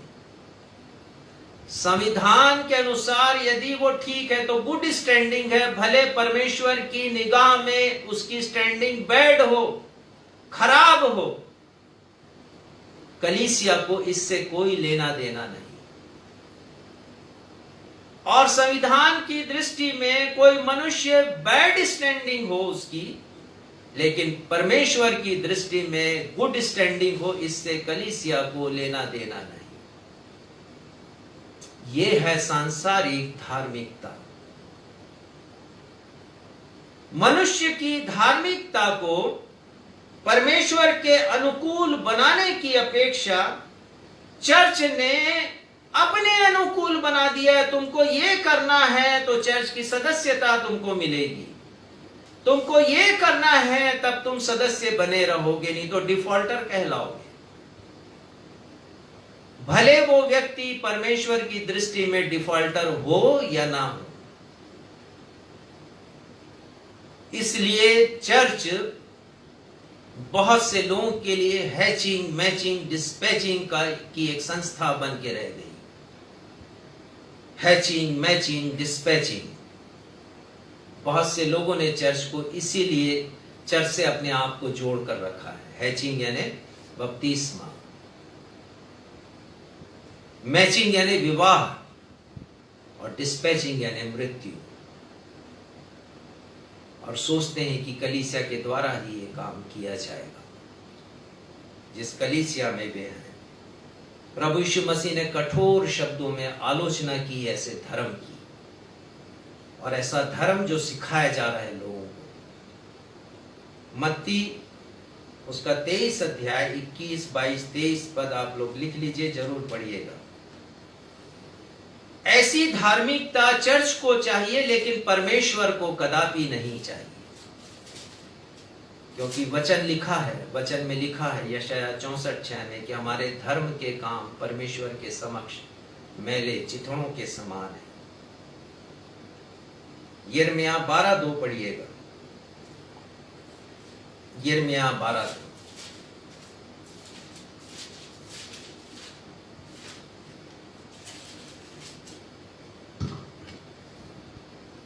तू उनको बोता और वे जड़ भी पकड़ते, वे बढ़ते और फलते भी हैं।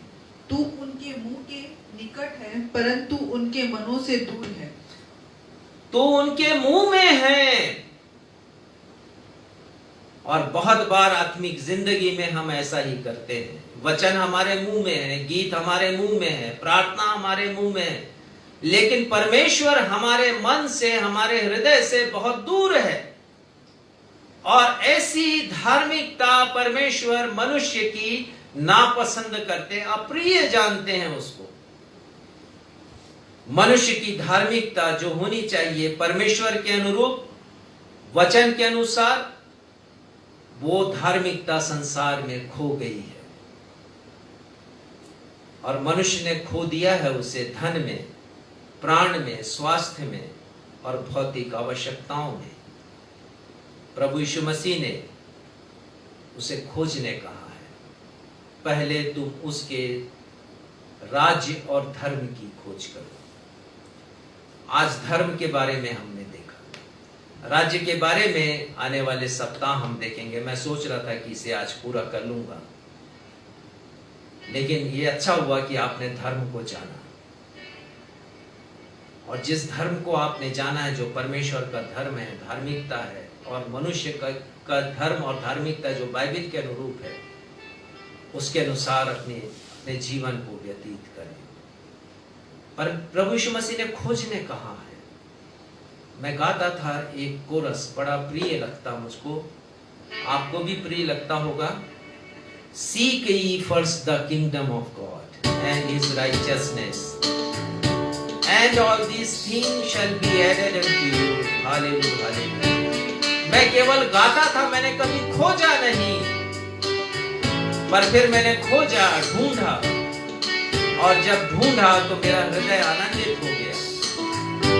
हम इस कोरस को केवल गाएं नहीं, परंतु वास्तव में ढूंढे सही हम, और ढूंढा उस चीज को जाता है जो खो गई है, गुम हो गई है। वास्तव में ये खो गया है धर्म, परमेश्वर का राज्य खो गया है, और इसे मुझे और आपको ढूंढने की आवश्यकता है। आइए जब हम इस कोरस को गाएं, तो हम हृदय में संकल्प लें कि हम परमेश्वर के धर्म को खोजेंगे। परमेश्वर के राज्य के बारे में आने वाले सप्ताह हम चर्चा करेंगे। जब हम इस कोरस को गाते हैं, तो आप संकल्प लें कि हम उस धर्म को खोजेंगे जो परमेश्वर को भाता है, परमेश्वर को प्रिय लगता है। पहले तुम ढूंढो ईश्वर का राज और उसकी धार्मिकता, सारी चीजें तुम्हें मिल जाएंगी। Hallelujah hallelujah. कैसे गाएंगे? पहले तुम ढूंढो ईश्वर का राज और उसकी धार्मिकता, तब सारी चीजें तुम्हें मिल जाएंगी। Hallelujah hallelujah hallelujah hallelujah hallelujah hallelujah. अंग्रेजी में Seek ye first the kingdom of God and His righteousness, and all these things shall be added unto you. Hallelujah, hallelujah. Seek ye first the kingdom of God and His righteousness, and all these things shall be added unto you. Hallelujah, hallelujah, hallelujah, hallelujah, hallelujah, hallelujah,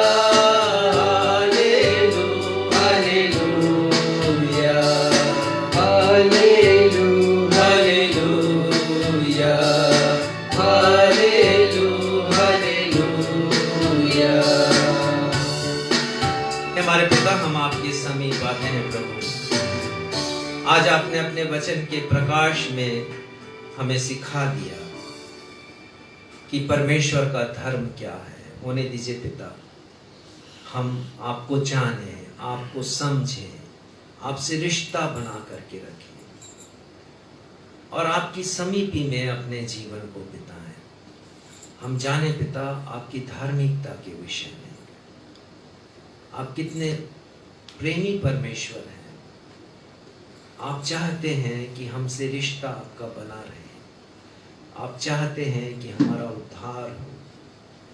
बहुत सी बातों को आज हमने देखा है परमेश्वर के धर्म के बारे में, मनुष्य के धर्म के बारे में, धार्मिकता के विषय भी हमने विचार किया। बाइबल क्या कहती है?